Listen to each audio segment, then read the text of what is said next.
Sœurs et frères dans le Christ, paix, joie, grâce, amour à chacun et à chacune de vous. De la part de Dieu notre Père et au nom de notre Seigneur Jésus-Christ, en ce lundi de la 10e semaine du temps ordinaire. Nous commençons aujourd'hui la lecture du livre de Matthieu, de l'évangile selon saint Matthieu. Et on commence très bien avec le texte de discours sur la montagne, avec les béatitudes. Il s'ouvre avec les béatitudes, le chapitre 5 de Matthieu que nous connaissons très bien. L'évangile des béatitudes, que nous connaissons bien d'ailleurs, est, disons comme ça, la recette de Jésus pour le bonheur. La recette de Jésus pour le bonheur. Ce que Dieu propose pour le bonheur.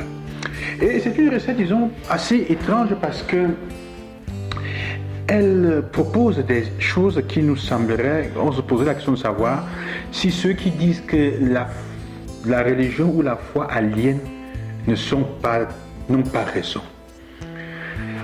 Il semble que Jésus dise que pour être heureux, il faut être pauvre, il faut aimer la pauvreté, il faut aimer les pleurs, il faut aimer, on dirait quoi encore, disons un peu de souffrance aussi, mais c'est comme si c'est proposé une voie de faiblesse pour la question du bonheur. Mais ce qui est intéressant, c'est que la recette que Jésus propose pour le bonheur n'exclut pas la recherche d'une certaine, on peut dire, conformité, d'un certain confort dans la vie quotidienne. Mais cela est lié à une attitude du cœur. Le bonheur est avant tout une attitude du cœur. C'est ce que je veux nous faire comprendre.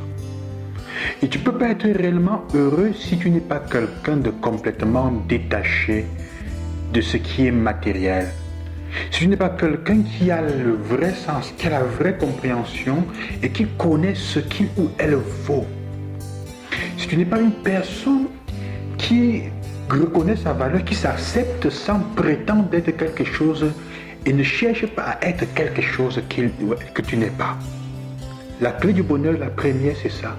Ne pas vouloir être ou paraître ce que en fait au fond tu n'es pas. C'est ça la béatitude des pauvres en esprit. Comme l'arbre qui produit ses fruits sans prétendre d'être quelque chose d'autre. Il ne dit pas de ne pas posséder, de ne pas avoir, mais il dit ne construis pas la valeur de ta personne, ta dignité, ce que tu vaux sur ce que tu possèdes. Ne cherche pas à prétendre, à montrer au monde quelque chose que tu n'es pas. Sois toi-même dans la vérité de ce que tu es. C'est posséder tout sans être possédé par les choses et c'est jouir des choses de ce que nous avons sans en devenir esclave.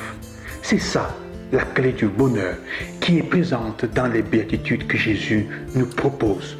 La loi de la voie de la liberté, la voie du bonheur. Que le Seigneur vous bénisse et qu'il vous accompagne.